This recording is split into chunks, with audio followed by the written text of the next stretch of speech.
सच्चिदानन्दरूपाय विश्वोपत्यादिहेतवे तापत्रय विनाशाय श्रीकृष्णाय वयं नमः।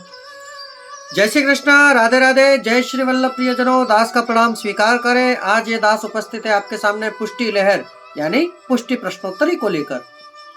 तो चलिए मेरे साथ मिलकर पुष्टि मार्ग को कुछ और जानने की चेष्टा करते हैं। पुष्टि प्रश्नोत्तरी प्रारंभ करने से पहले दास आपसे निवेदन करना चाहेगा कि आप हमारे चैनल को शेयर करिए। जितना आप शेयर करेंगे उतना ही और वैष्णव भी इसका लाभ प्राप्त कर सकेंगे।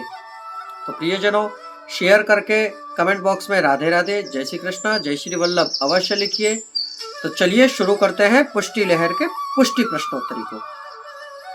पहला प्रश्न, श्री गिरिराज जी को ब्रजभूमि में लाने वाले ऋषि का नाम क्या है? तो श्री गिरिराज जी को ब्रजमंडल के अंदर लाने वाले ऋषि का नाम है पुलस्त ऋषि।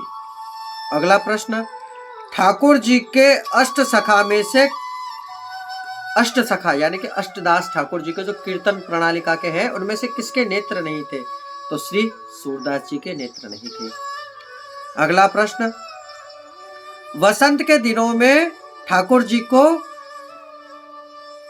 कौन सा श्रृंगार धराने में नहीं आता है? तो वसंत के दिनों में ठाकुर जी को मस्तक पर कुल्हे और चीबुक धराने में नहीं आता है।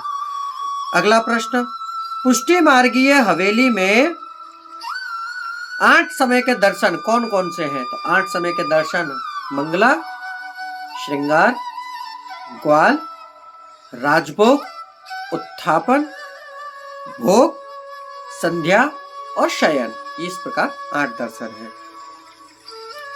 श्री ठाकुर जी और श्री वल्लभ कुल के बालक जो सामग्री आरोगते हैं और उसके बाद जो बची सामग्री होती है उसे क्या कहते हैं? तो श्री ठाकुर जी जो सामग्री आरोगते हैं उसके बाद बची सामग्री को कहते हैं महाप्रसाद, और जो वल्लभ कुल सामग्री आरोगने के बाद जो पत्तल में बची होती है उसे कहते हैं अधरामृत। अगला, दूधघर मतलब क्या?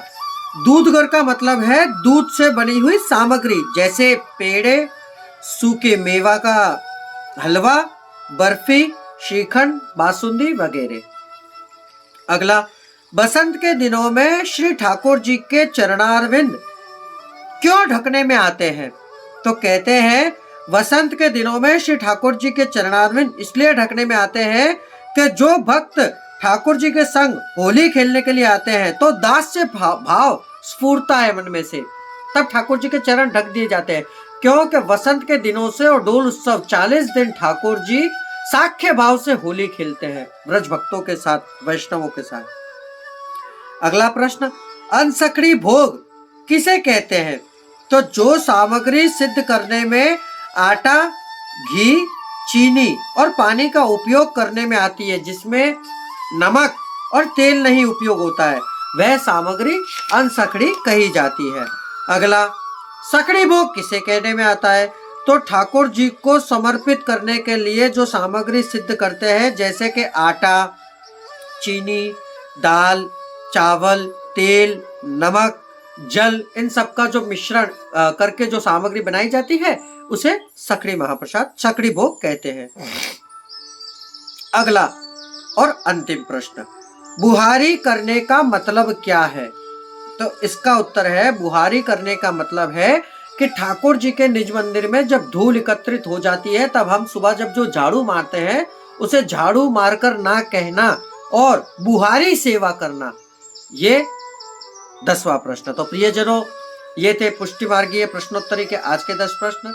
यदि पुष्टि प्रश्नोत्तरी में आपको आनंद आ रहा हो तो हमारे चैनल को सब्सक्राइब अवश्य करिएगा और हो सके उतना शेयर करिए। दास आपसे नित्य निवेदन करता है।